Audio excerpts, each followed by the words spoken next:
It was just a really, really weird deal.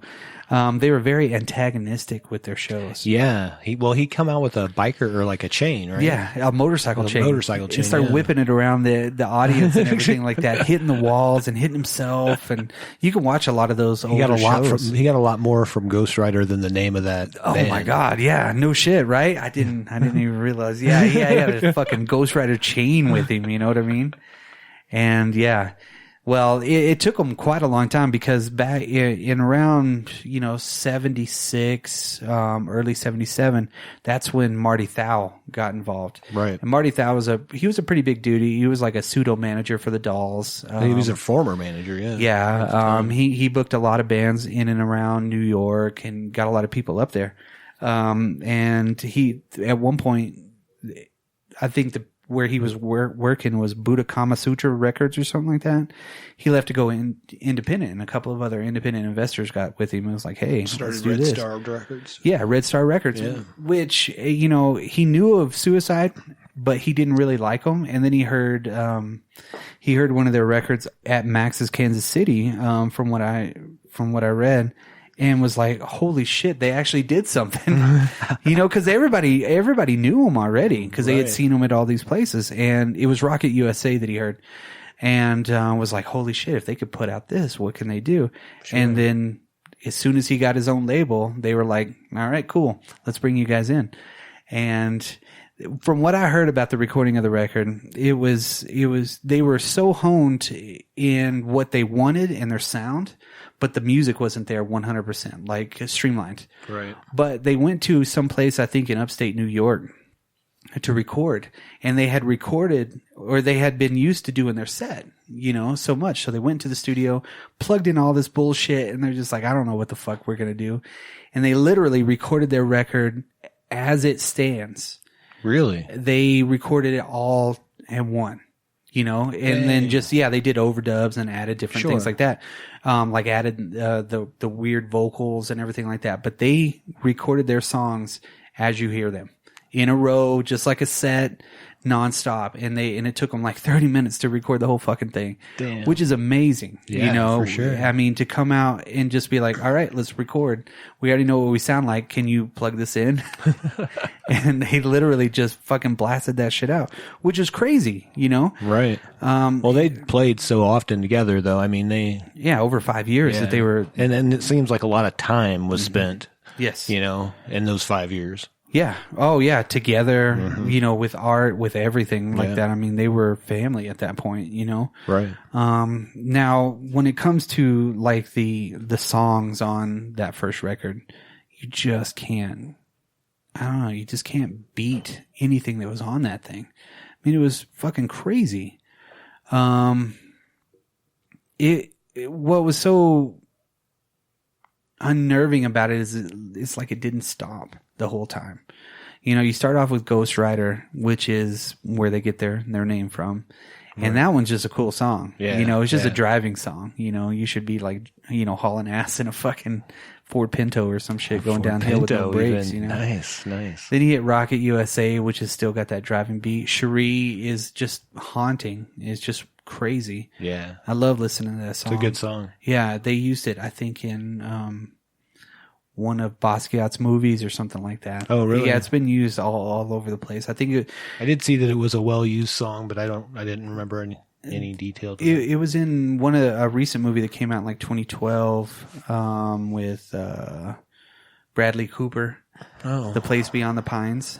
Okay. Yeah, it was either Cherie or it was Che, one of those. Then they have Johnny and then Girl.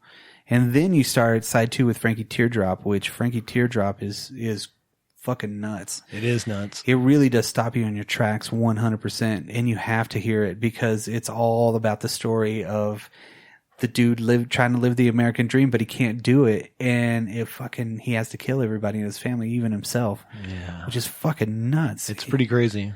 And you picture this in your head the whole time. You hear it, you see it, just like it in.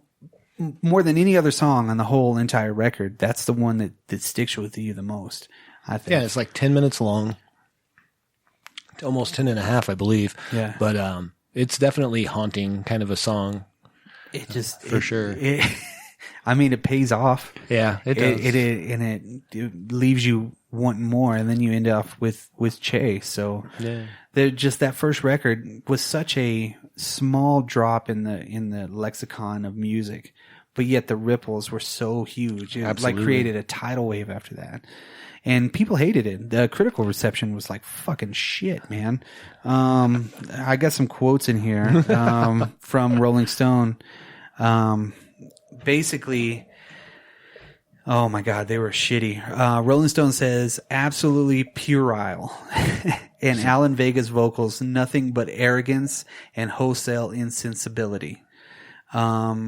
God, they didn't really care because I guess after a while they just kind of got used to it, all the shit. And some dude named Robert Christgau gave the album a C+ rating, stating, there are little problems with lyrics that reduce serious politics to rhetoric, singing that makes rhetoric sound lurid, and the way manic eccentricity of this duo's live performance turns to silliness on record. So basically he had seen them. Right.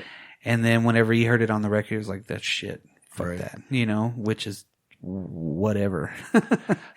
But most of the foreign press in the UK, NME, Time Out, Melody Maker, they were pretty good. Well received. Yeah. Well received. And eventually the French were kind of into it too. So, but that's the crazy part, because later on they were listed at 441 on the 500 greatest albums of all time.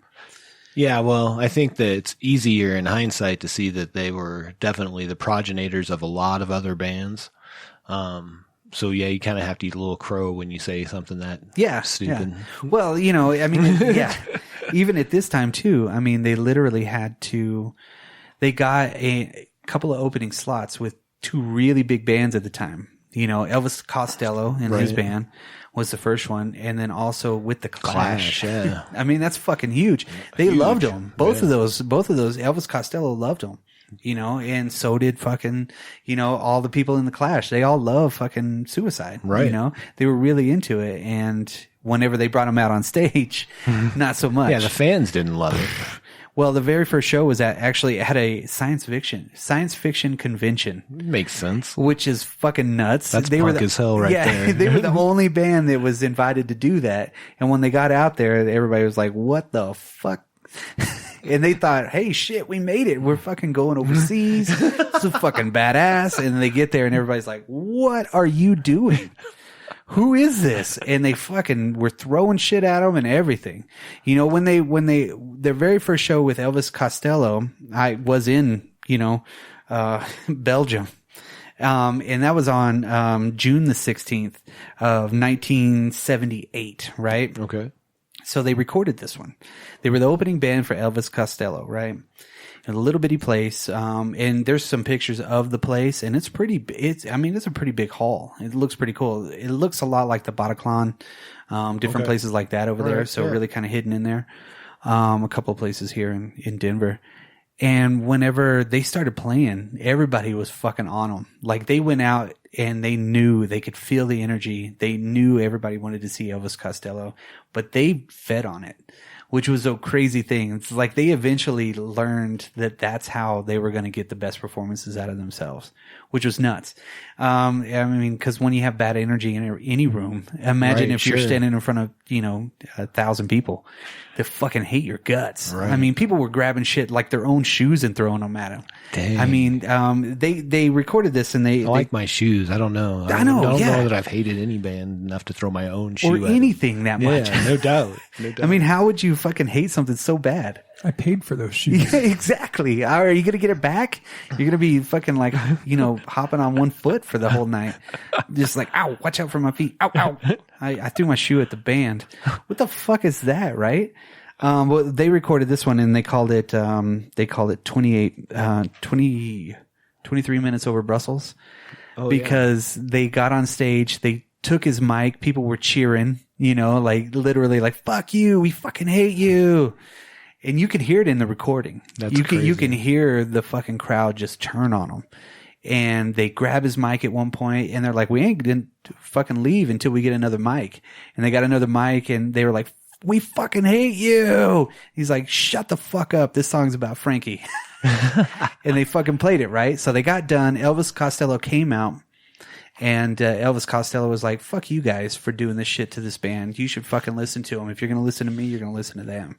So he stuck up for them big time. Wow. And he played a really short set and was like, fuck all y'all motherfuckers. And then left the stage. Didn't come back for an encore. The fucking place erupted into a riot. Wow. Literally, like, they brought in the riot police, tear gas. They were ripping shit off the fucking walls. They went nuts. Well, they were backstage at that point, you know, after the show, and they're like, how the fuck are we going to get out of here? And so they went out a side entrance, hopped in a fucking car. They were backing up. And of course, somebody's like, hey, it's them. Go get them. Oh, no. No shit. And started chasing them while they were going in reverse and somehow got away. Went straight to fucking France after that. They like didn't stop. They were like, holy fuck, what are we going to do? We still got the rest of this tour to do. And I mean, every show after that was like, Martin refers to it as entering the trenches. So basically they were going into the trenches every time they went to a show because they knew how bad it was going to be. Right. At one point on that tour, I think Alan gets an axe thrown at his head. Wow. Like a fucking real hatchet. Like it went by him, and maybe it was Martin too. They were both just like, huh, that was pretty heavy. And look back and it was a fucking hatchet. You know, he got his nose broke. He got a wrench thrown at him. Fucking all kinds of shit. I didn't know about the hatchet story. That's like somebody could have died. Yeah. I mean, people hated him that much. Wow. To the point where it was just like I almost hate the Spin Doctors that much. I wouldn't throw an axe at him. But I wouldn't throw an axe at him. No. I wouldn't throw my own shoe at him. You know, they had That's to spread. my fucking shoe. Yeah. You know that the themes had to spread, and people were like, well, suicide's coming. Like, yeah. Fuck so that motherfucker, I'm going to bring an axe. Yeah. It kept getting hyped up. And I'm sure those people that wanted to show that aggression, you know, that they're showing up part of it for just that. Yeah. You know, yeah. At that point, they're feeding into that energy. Yeah. Even the Clash were the same way. They would be like, why the fuck are you fucking with these guys? These guys are awesome. You need to give it a chance, you know.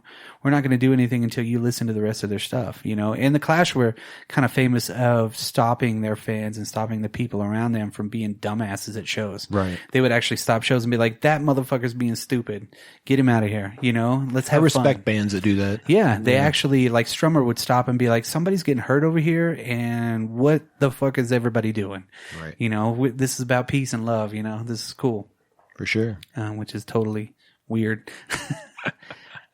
Which again, peace, love, and punk, brother. Peace, love, and punk. I gotta shut my computer because it's about to die.